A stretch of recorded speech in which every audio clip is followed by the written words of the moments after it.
Okay, so just quick overview what pliers I'd like you to have. You need these, in your practice anyway, and then we can talk about, because a good orthodontist will not only act and react with what's happening, with wire changes and elastics, but you need to wire bend, and that's a classic example of where wire bending should be done as soon as you get into TMA, right? You can't wire bend NiTi, but you've got a choice of every wire having it in TMA or NiTi. When you get into your 1825s, I then finish in TMA. That's when I do my wire bending, right? Okay, if you're on a desert island and you only have one plier to do everything, Jarraback. Yeah? If you ever see any of those arts and craft fairs where those guys bend beautiful stuff, they have a Jarraback. That's the plier. It's called a half round, yes? And back in the day, a good wire bender, and I'm going to show you how to do first, second, third order bends with just this plier. So what's the other term for this plier? It's called loop forming, it's called universal, it's called half round. It's all the same plier. It is flat on one side, curved on. Now what you don't want to buy is the short beak Jarraback, because it gives you less bendability. What you want is the long nose or long beak Jarraback. All right, so write that in your notes. First plier I want you to have a long beak Jarraback plier. You don't need the short beak one, because if you know to use the long beak one, you just bend here rather than there and it's got a short beak. What do we use it for? Burstone loops, and I've shown you how to do this, and there's a video on this that Jane has for you. Where's my friend Pavinda? Pavinda, was it you that I said you need to stop on your 2x4 case and take your ease out? That's how you do it. You understand? If you want to run elastics and you don't have a crimpable hook plier and you're on TMA, you can put a little loop in, so it's a universal loop bending plier. Second plier you need for arch contouring.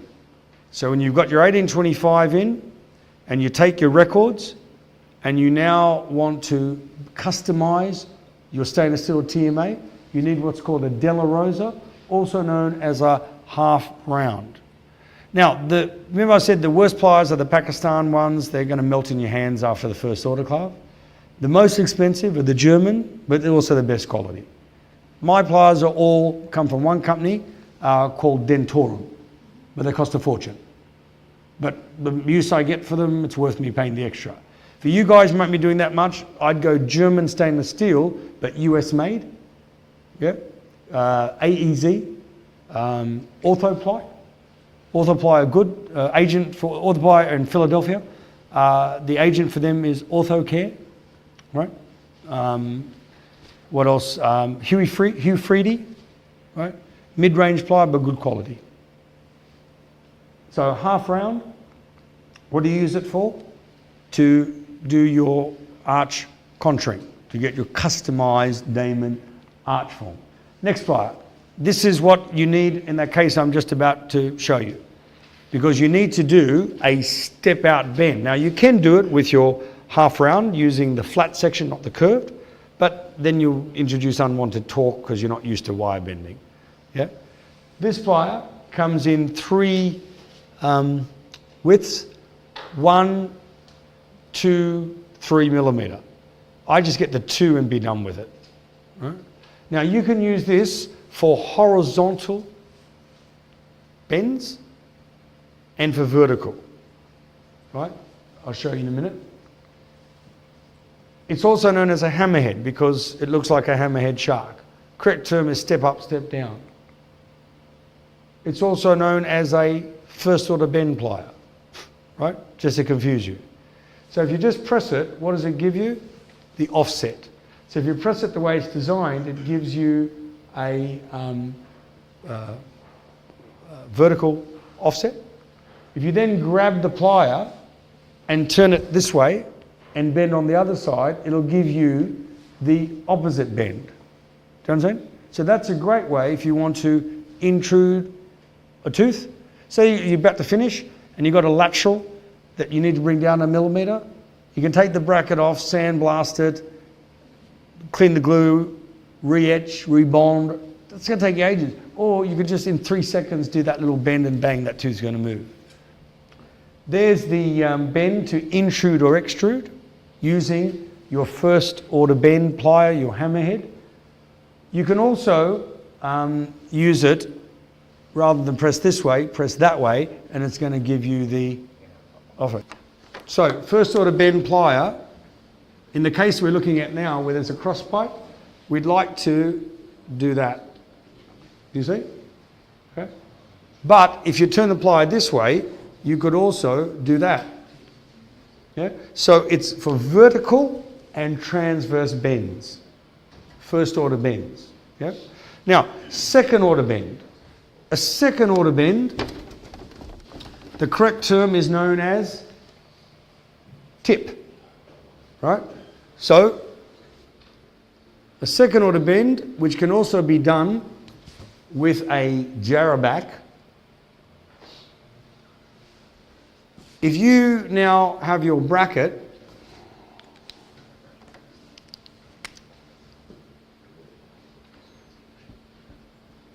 what is that going to do when that goes into the slot? It's going to.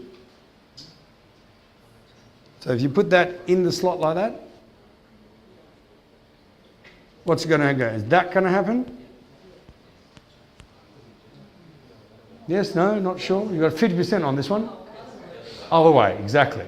So the tip you've got to remember, always look at the crown, because you're not going to look at the root. Or you visualize the root, but you're not going to see it. So what you've got to remember, wherever you want the crown to tip is going to be the low side of the bend. Write that down, because I can see everyone going, right? Second order bend is a tip, right? The low side of the bend is the side the tooth's going to tip to, right? So remember LT, or low tip, low side tip, low side tip, whatever. It's pretty easy for Christ's sake, isn't it? Right? Okay. So if you got this plier and you did this bend and the low side's here, then you're going to tip it the other way. All right? This is called a second order bend plier. Now thank God for you guys, because you're not good at wire bending, you can buy a plier that just goes crimp and does the second order bend for you. And guess what that plier is called? Second order bend plier, yeah, absolutely.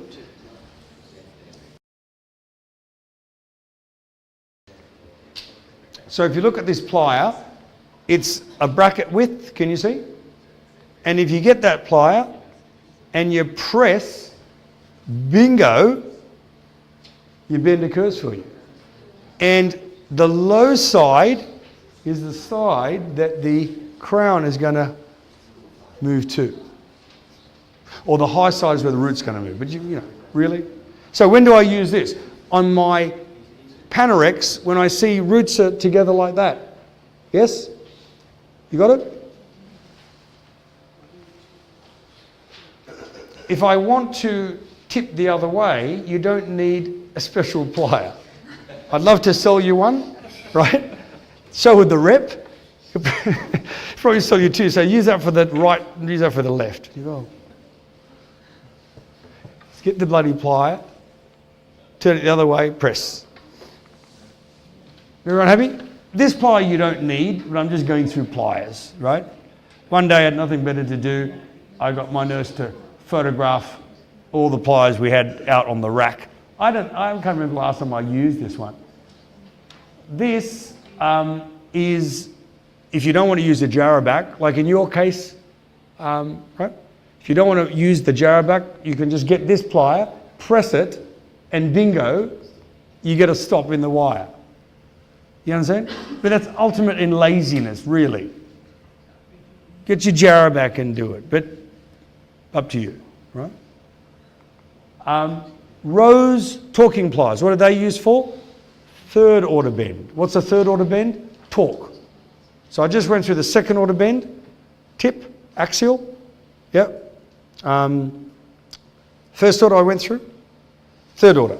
Third order can be individual, right? And they come as a set.